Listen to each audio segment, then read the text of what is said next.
Voilà l'image du nègre largement véhiculée pendant des siècles et conceptualisée par la littérature, la poésie, les documentaires, les explorateurs, les scientifiques, les auteurs, les archives, les fables, les tableaux, puis plus tard par les médias occidentaux en général. Le cliché du noir intégré, fixé par l'imaginaire collectif au fil des siècles. Celui du nègre primitif, barbare, proche du singe, avec un pois chiche à la place du cerveau, avec une lente évolution. Celui que l'on doit éduquer, celui qui, comme le chantait l'ancien hymne national du Cameroun, vivait dans la barbarie et que l'on doit peu à peu sortir de sa sauvagerie. Celui à qui l'homme blanc apportait la lumière, la civilisation et même le bon Dieu. Celui à qui l'homme blanc donnait un peu d'humanité en somme. Il en a fait presque un homme.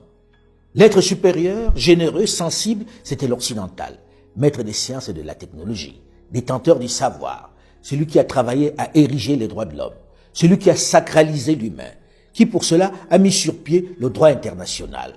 Quel tableau, quelle imposture, quel mensonge collectif. Manifestement accepté ou au moins intégré de tous. La vérité est tout autre lorsque l'on vit les convulsions de notre galaxie. On en est loin, très loin. Il serait temps d'en finir avec ce cliché, avec cette propagande que l'hégémonisme occidental a érigée en religion. Le danger, le barbare, la menace sur le monde, ce n'est pas l'Africain.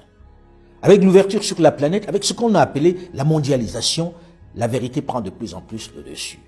Elle offre au reste de la planète, que l'on a enfumé avec les grandes théories, de se faire sa propre opinion, de faire connaître la réalité crue et de l'exprimer. Dans le même temps, il devient urgent de sensibiliser l'Africain afin qu'il ne se laisse plus embarquer contre son gré dans les batailles des grandes puissances. Au moment où s'intensifie la guerre froide, où le monde entre dans une période de trouble avec un risque d'une nouvelle guerre planétaire, il convient d'être prêt à rester en dehors.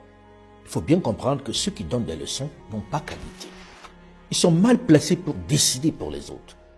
Et leur posture moraliste, paternaliste cache mal leur motivation profonde.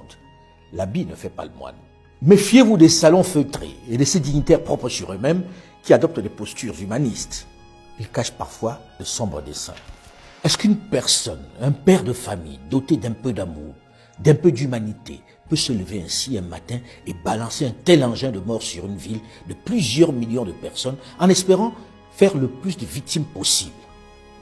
Est-ce qu'une personne dite civilisée peut ainsi, en toute conscience, en toute lucidité, de façon méthodique, organiser le génocide systématique d'un peuple qui pourtant ne menace pas directement sa vie?